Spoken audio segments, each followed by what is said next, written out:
Okay, so now I want to show you that by soft erasing, uh, how you can kind of look into the artwork a bit further, keep adding new bits of information. And soft erasing really is just like when you draw on paper and use a kneaded eraser, but it's really, I think, the best way to do it. Like a lot of people will ask me whether or not they should use layers to do this, and you can use the layer system over here. But with soft erase, you can really control just certain elements of it.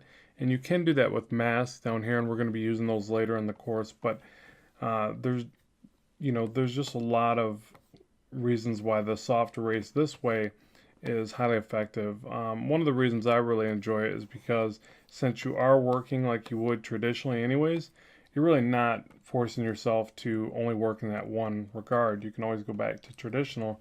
You're going to be very used to building up the sketch in that same process. So I try to always make digital tools work as much as traditional tools as I can possibly get away with. Okay, so now I want to get in here a bit more, finalize some things, but I'm still very much into the design phase of this, not committing to any one idea just yet. So I just want to kind of work through this, and this typically I'll still throw in lines, and when I say throw in lines, I really do mean that, like uh, as far as quick line making goes, like I'm doing quick kind of sketch lines that are more expressive and a little bit less, again, committed to any one specific idea. I just really want to allow myself to keep changing things at this stage.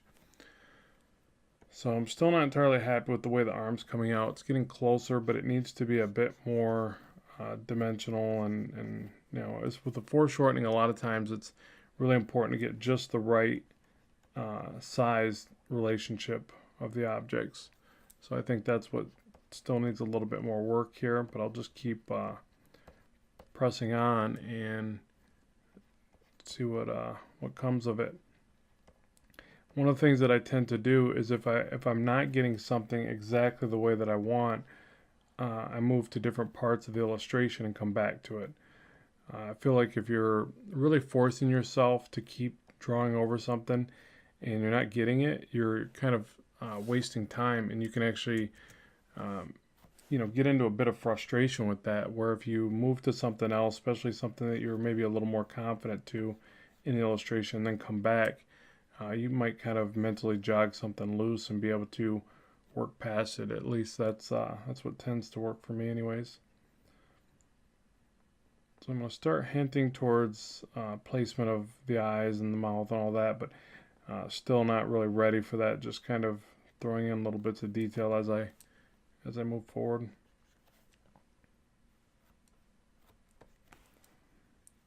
All right, so let's see here.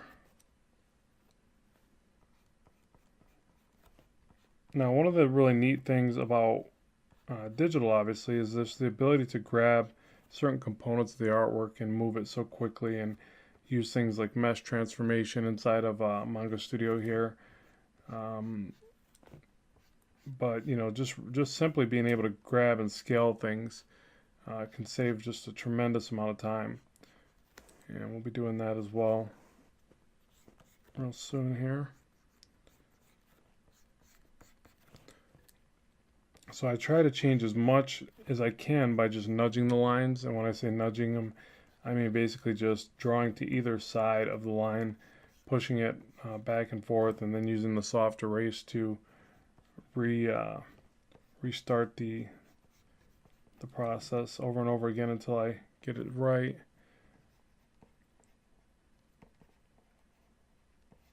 So again, just using real rudimentary shapes to kind of feel things out.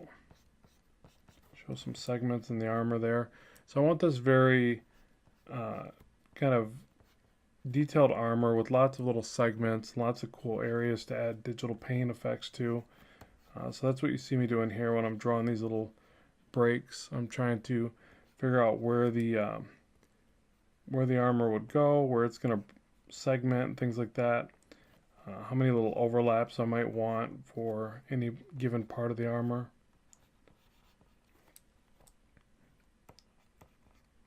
Also trying to think about perspective and how something might look to one side versus the other.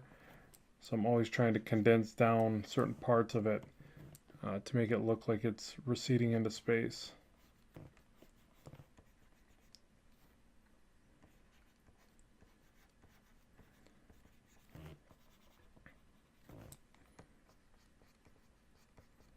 Also want to figure out where the hair is going to be going.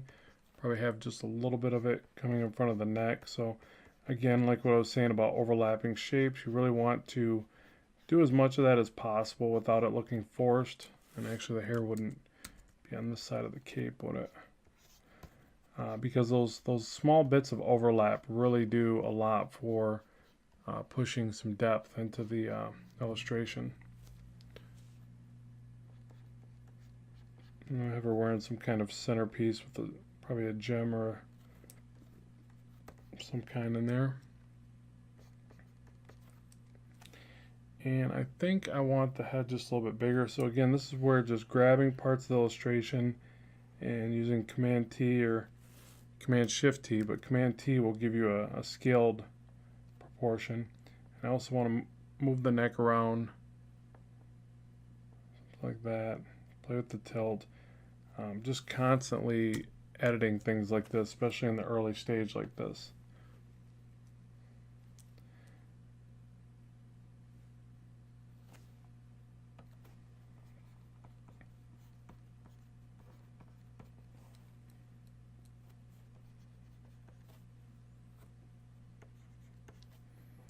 Okay, so now let's take this and scale it down or push it down just a little bit.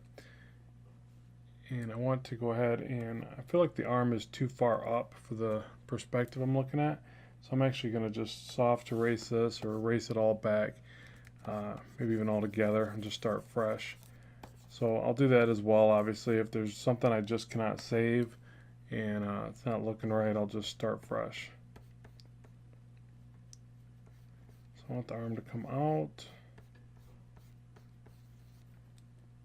and kind of out and up.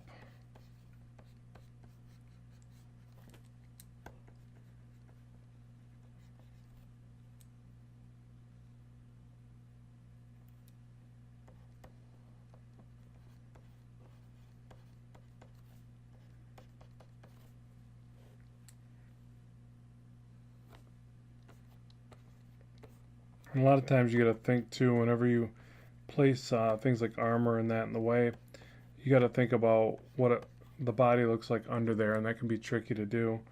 And I think that's a little bit of what I'm facing here.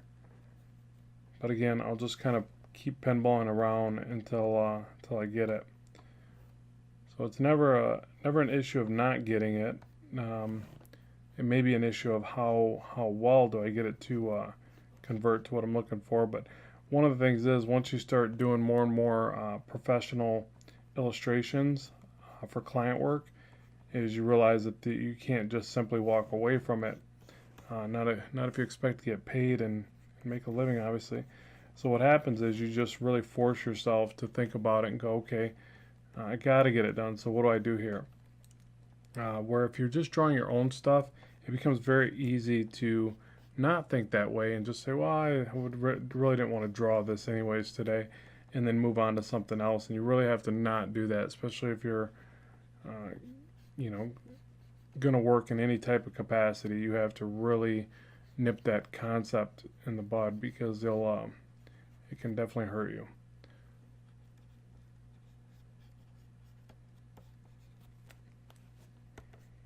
That works a little better. Looks a little better, I think, the previous step. Now, this is where it's nice because you can toggle one off, one on. Yeah, and the arm just looked a bit awkward right there, like too far out and then maybe a bit too large.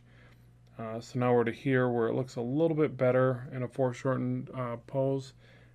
I still feel like something's off by comparison. Maybe this arm, maybe just the arm itself. Let me grab just this, tilt it, bring it down. Hit enter and Command D to deselect.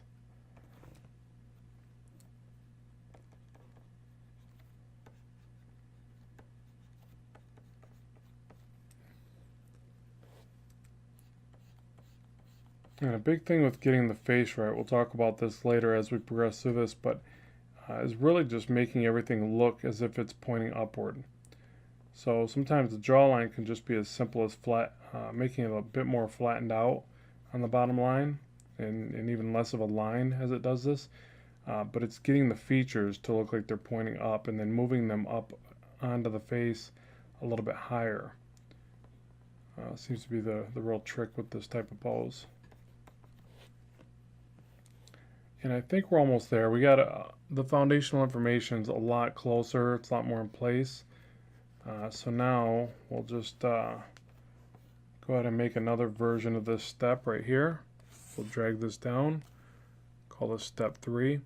And I should probably time the amount of time that I go in between each one of these steps. But I really just think it's, as long as you're doing it and you can see a good amount of change from piece to piece, you can really see the work progress and you can really learn from that experience quite a bit. Alright, so that'll complete this lesson. Let's move on to the next.